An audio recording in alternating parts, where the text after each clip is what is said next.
যোৱাবাৰ কাৰ্বি আৰম্বাৰিমৰ মিটিঙত আহোঁতে কাৰ্বি পূজাৰীসকলক মই 10,000 টকাৰ এটা এককালীন সাহায্য দিয়াৰ কথা ঘোষণা কৰিছিলোঁ। আজি প্ৰায় 8,000 পূজাৰীক আমি 10,000 টকাৰ এককালীন সহায় কৰিলোঁ আৰু যিটো মোৰ কমিটমেণ্ট আছিল কমিটমেণ্টটো আমি আৰু CM ট্ৰিপলে আমাৰ অসমত 75,000 ল'ৰা ছোৱালীয়ে পাব। আজিৰ সৈতে আমি 50,000 ডিষ্ট্ৰিবিউশ্যন শেষ কৰিলোঁ। অহা দিনকেইটাত আমি বাকীখিনিকো ডিষ্ট্ৰিবিউশ্যন কৰিম উইদিন ফেব্ৰুৱাৰী 28। আজি মই সন্ধিয়া 6:30 বজাত ভূপেন বৰাৰ ঘৰত যাম, যদি ভগৱানে ভালে ভালে মোক গুৱাহাটীলৈকে লৈ দিয়ে। মই ভাবোঁ যে তেখেত বিজেপিলৈ আহিব বা নহ'লেতো মোক ঘৰত নামাতে। মোক যিহেতু ঘৰত মাতিছে, গতিকে আমি নিশ্চয় আশা কৰিব পাৰোঁ যে তেওঁ বিজেপিত যোগদান কৰিব। কিন্তু এই মুহূৰ্তলৈকে তেওঁৰ লগত মই ৰাজনৈতিক কথা নাই। APSC ৰিজাল্টটো UPPL আৰু BPFৰ মাজত তেওঁলোকে নিজৰ ভিতৰত কথা পাতিব লাগিব আৰু আমি তাত সোমাম। আমি মাত্ৰ শুভেচ্ছা দিম আৰু তেওঁলোকে মই ভাবোঁ যে ডাইৰেক্টলি বা ইনডাইৰেক্টলি তেওঁলোকে নিশ্চয় কথা পাতি আছে।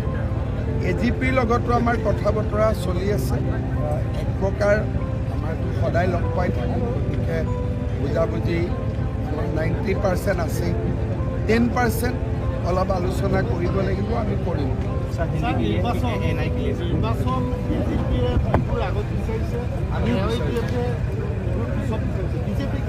বিজেপিয়ে বিহুৰ আগত বিচাৰিছে। বিহুৰ পিছত বানপানী অসমত আহি আছে।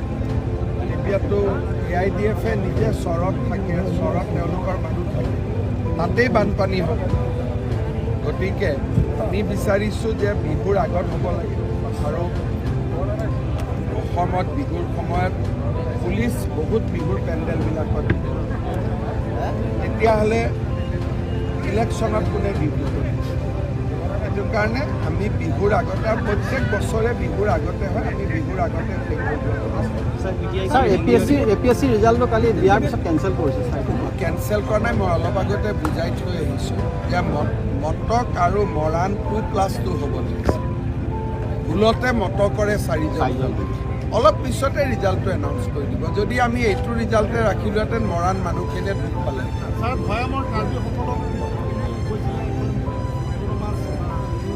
এপ্ৰুভ হৈ গ'ল, 2 এদিনতে কমিটি এনাউন্স কৰিছে। কাৰ্বি আংলং ডিমা হাছাওৰ 6টা সমষ্টিৰ কেণ্ডিডেট একেই থাকিব না পৰিৱৰ্তন হ'ব পাৰে? কেণ্ডিডেটটো অলপ চলপটো পৰিৱৰ্তন হ'ব।